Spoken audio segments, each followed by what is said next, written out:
me alone. I'm busy farming. Hey, I'm looking to upgrade my drip irrigation system to it's a Micro-Jet system to irrigate my food forest and vegetable garden. So I haven't found a whole lot of YouTube videos that address tapping off an existing well. I don't want my well to cycle, so I think I found a solution for it. And I'm going to walk you through what I'm doing. Keep in mind, I'm not an expert. This is just what I've decided to do that hopefully will meet my needs. I've decided to use a Hunter node. It's a single station.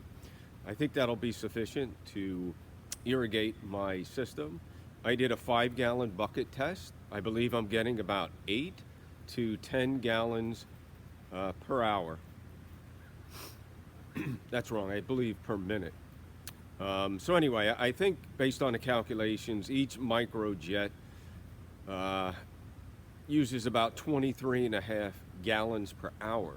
So I think I can go up to about 26. I do plan on putting some bubblers by my fruit trees, so that'll knock down the number. We'll see how this works out. Once I get it all hooked up, we'll listen to the well and see if it's cycling or not. So anyway, let me show you what I've got done so far. Okay, there's my main line coming out of the well.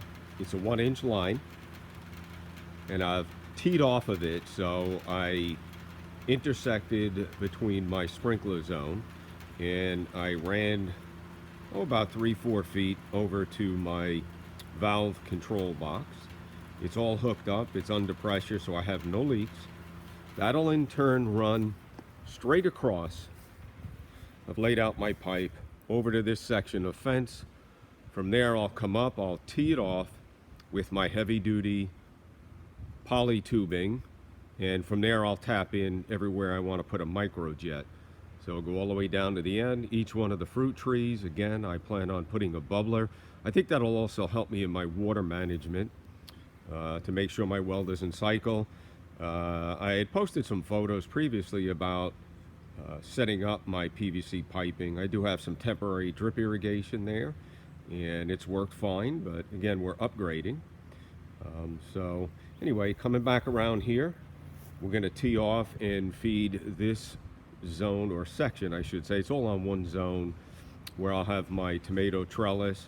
I might add to the length of that, so I think I should be fine. And finally, I will tee off somewhere around here towards where this chain is and head into the greenhouse where I have some raised garden beds, and I'll tee off and run a couple of lines and feed off of that. If you recall, I do have my earth boxes. I have drips on them to fill every time my system goes on, and I do have some heads feeding the raised garden beds. I have a cedar one which will eventually get replaced with the 2 other that I have in there. It's a Birdie's raised garden bed. So anyway, let me get back to work here. This is what I was able to accomplish yesterday. Today we're supposed to get some rain around 2 o'clock, so hopefully I can get most of this laid out and tomorrow complete the job. All right, I'm back in about an hour and a half, maybe 2. Slow going here. I'm trying to disturb as little grass as possible. And word of caution, when digging, make sure you know where your wires are buried. I knew where mine were at, so I didn't cut any this time. But in running my pipe, I forgot to slip it under. So there's a whoops. Anyway, here we are. Coming over this way, ready to tap off into my poly tubing. And back over here by the greenhouse, we're all set up. I'm starting to backfill now. We're gonna get some rain later, so I just wanted to shoot a little video and get this part filled in and get the grass back. This way the rain should help it grow. All right, that's it for today. So I hit my mark as far as my goal. I've got my tap right there. I just got a warning about rain. I just had a sun shower that I had to step inside for, but we're ready to tap over there. And we're set over here. And there into the greenhouse. I just have to backfill that area.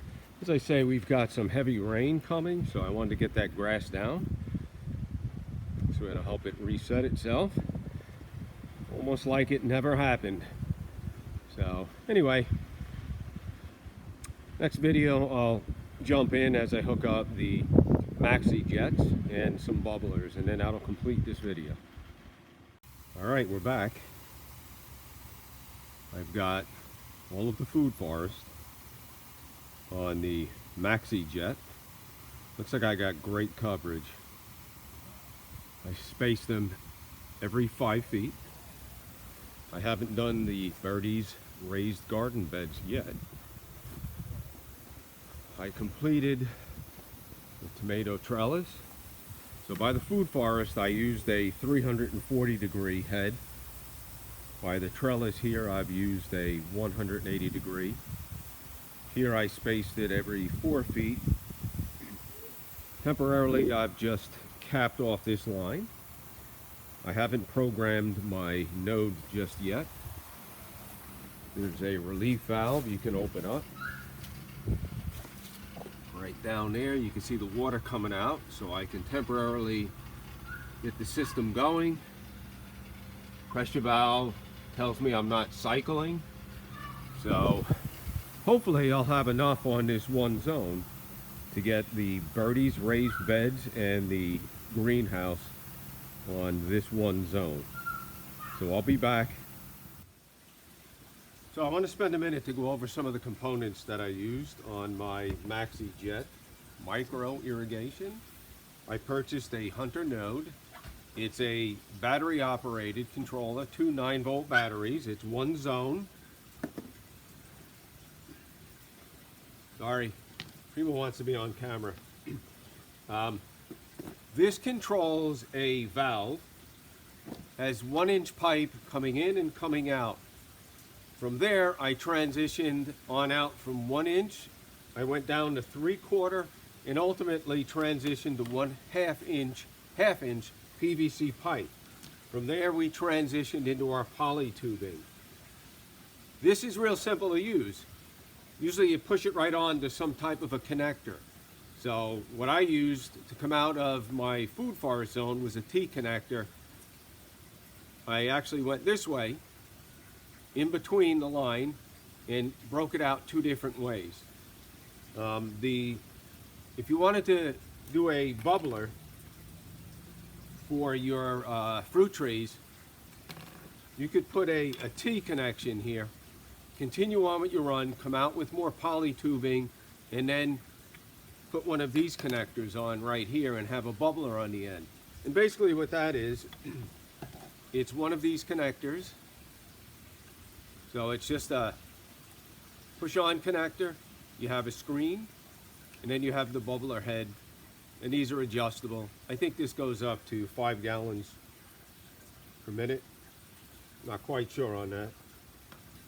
So most of what I did though was the Maxi-Jet.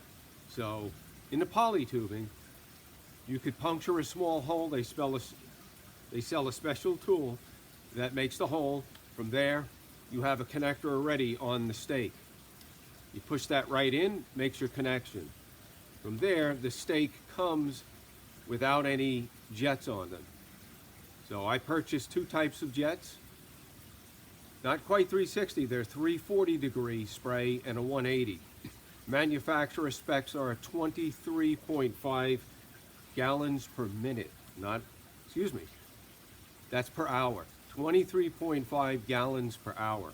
So you screw that right down, and there you have your sprayer. On my end run, there's a couple of different ways you can close this off. You could fold it over. They sell a little clamp. I just put a shut-off valve in there. Pretty inexpensive, and it allows me to expand if I'd like to. Finally, to hold this poly tubing down on the ground, I purchased these metal stakes. They come pretty much like that. What I do is a pro tip here. You spread it, and then when you go to stick it in the ground, you squeeze it, put it over your tube, and then it'll expand back out again. It'll make it harder for that tube to pull itself out.